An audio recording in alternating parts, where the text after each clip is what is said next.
Lovable. Oh, gotta love. Did I do that? That's all my daughter knew. Like, she was like Brilliant. 6 at the time, so she just loved that part of it. Brilliant. All right, we were just talking about Shedeur Sanders. Do you see him slipping in the draft? From what everybody's saying, the tough part is that if the Giants don't take him at 3, it's hard to look and see where you see a suitor. Like, it might not be until 21 when the Steelers get on the clock that they decide to draft Shedeur. So the biggest fear, is that if the Giants don't take him at that 3rd spot, you just don't have landing spots for Shedeur. But I will say his pro day is still yet to happen. And I remember talking to Sean Payton last year in the preseason about Bo Nix, and the one thing he said was they fell in love with him at his pro day. They gave him 3 days worth of install the night before. He showed up the next day, knew everything. So they went through his book bag to try to see if they could find a Snickers bar or anything that worked against him. Said everything in his book bag was football. And they knew when they left pro day, he was going to be their guy. A Snickers bar would work again, like meaning if you're eating poorly? I guess so.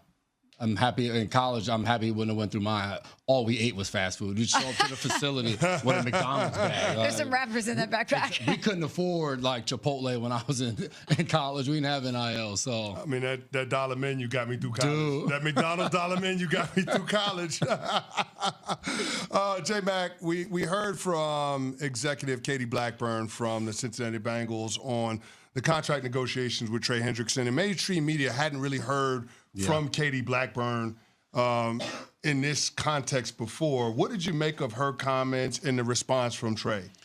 I just don't see the purpose behind them. I look at it, and having been in the shoes of Trey Hendrickson at a way lower level when it came to numbers and contracts, but I never understood why contract negotiations had to be played out in public. So for Trey Hendrickson and the Cincinnati Bengals, for all intents and purposes, as a fan, as a media member, all you've heard is that they've been working towards a deal. When T. Higgins got done, when Jamar Chase got done, he was next in line. And until this came out, we had no idea what was going on. So to say that he should be happy with the numbers, he should be happy with the contract, is any of that necessary? So I felt like what Trey Hendrickson said, the first thing was he thought it was an April Fool's joke. And I thought that was perfect for what's gone on. The communication piece, saying that he hasn't talked to the team a ton. That's disappointing because you thought that they were going to be able to keep the whole band together, everything that Joe Burrow talked about doing. But it looks like the same thing we thought at the time, where if you're paying the receivers this much money, you're not going to be able to pay guys on defense. So the Bengals seem like they're playing the long game a little bit with Trey Hendrickson. It seems like Aaron Rodgers is doing that a little bit with the Pittsburgh Steelers. We're still waiting on an answer from him, even though it feels like everything's pointing in that direction. If he does join the Pittsburgh Steelers, how much better does that make them? What's their ceiling? I think it makes them a good deal better. I would say you think about the last few years, they haven't been able to win a playoff game. I think they can win a playoff game with Aaron Rodgers as their quarterback playing in a divisional round of the playoffs. I think you look at what he did last year, and I think his body of work, even with the New York Jets a year ago, was better than any of the quarterbacks that the Pittsburgh Steelers have had in recent years in any of those seasons where they've made the playoffs, whether that was Mason Rudolph or Mitch Trubisky, Kenny Pickett, Big Ben at the latter part of his career. So I think when you look at Rodgers' decision-making, he got better at the end of last season. I think if he's there under center, it makes them a playoff win team. But, Jason, just to understand this, we're talking about Jason McCourty, ESPN NFL analyst, like the who of Rodgers. And he's not a criminal. He's not doing anything. I know what you mean. But, like, is it really that much better than just having the who of an unknown Mason Rudolph? Yeah, I definitely think it is. I think just from a standpoint. And I'm not saying I'd rather have Mason Rudolph. I'm just saying, is there a downside to bringing in all there is with Aaron Rodgers? Yeah, I understand what you're saying. You run it back with Mason Rudolph. You know exactly what it's going to be every day when you show up.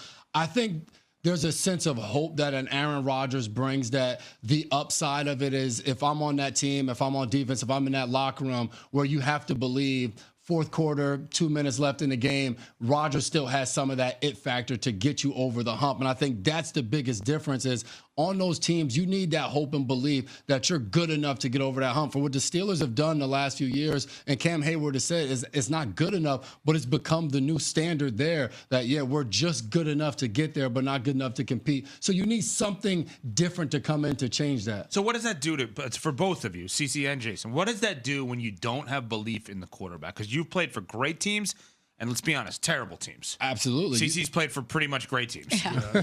You don't know the feeling. Nah. I'm going to just shut up on this one. There's moments in games where when you don't have that quarterback position where in the first quarter, you give up a touchdown and a field goal. And on the defensive sideline, you're kind of looking at each other like, fellas, if we don't pull it together, we got no shot. And you've only given up 10 points. But in one quarter. In one quarter, and you're looking at it, and you're just like, we can't afford to go down too much. There were moments when I was in Tennessee where we'd get in a 2-minute drill, and we'd get a stop, and we'd get the ball back, say a minute and 40 to go, and we're down 4 points. And we're sitting on the bench, and there's no belief that we're going to go down and score a touchdown to win this game because we've never seen it happen. And that's the difference. You just nailed it. That's the difference between staying with Mason Rudolph and Aaron Rodgers. No matter who he is, he's always going to give you hope. Yep. It's always going to give you hope. 4-time MVP, Super Bowl champion. Yeah, that's fair. I will say this. Played in the loneliest game ever. Brooks Bollinger and Brad Johnson were our quarterbacks because Tony Romo was hurt. And you want to talk about the longest game of my NFL career. It was that one. Why you got to do that to When the offense was 3 and out every single time. So no matter what you did as a defense, you didn't get a chance to get a break. No adjustments. Only time you sat out was when you rotated out. That was it. See, defense on the field for 45. Defense on the field for 45 minutes. Did y'all win? Did we win? We got the brakes beat off us by the New York Giants. Did we win? Man, that is the lowliest death in what was the old school Meadowlands. Yeah, that was really, really bad. All right, so we got to get into this. The NFL pushed the vote on the tush push ban. They want to expand the language around the proposal to include prohibiting being able to pull and push offensive players downfield. We see that all the time with linemen pushing receivers, pushing running backs, or pulling those guys into the end zone. How do you feel about the NFL and their stance on the tush push? Because it feels like there's a lot of push from Roger Goodell in order to get this out of the game. Yeah, and listen, I don't want to say I'm in favor of saying, hey, let's just take the tush push out because no one can stop the play.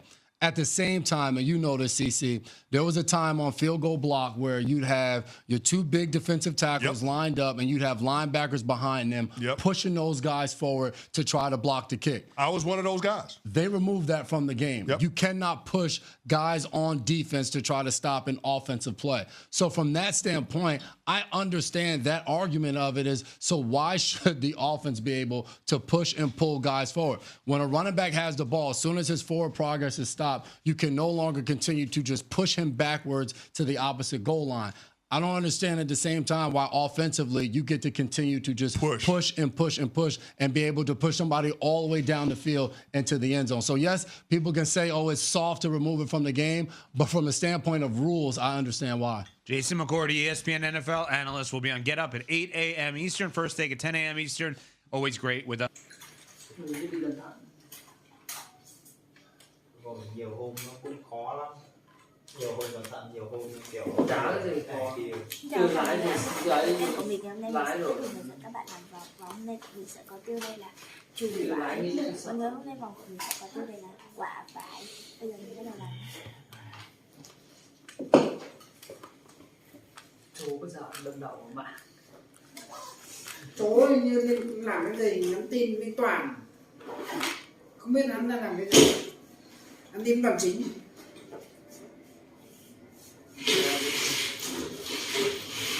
Tại vì hôm mình đi chơi, mình đi tham quan cùng với đội đấy.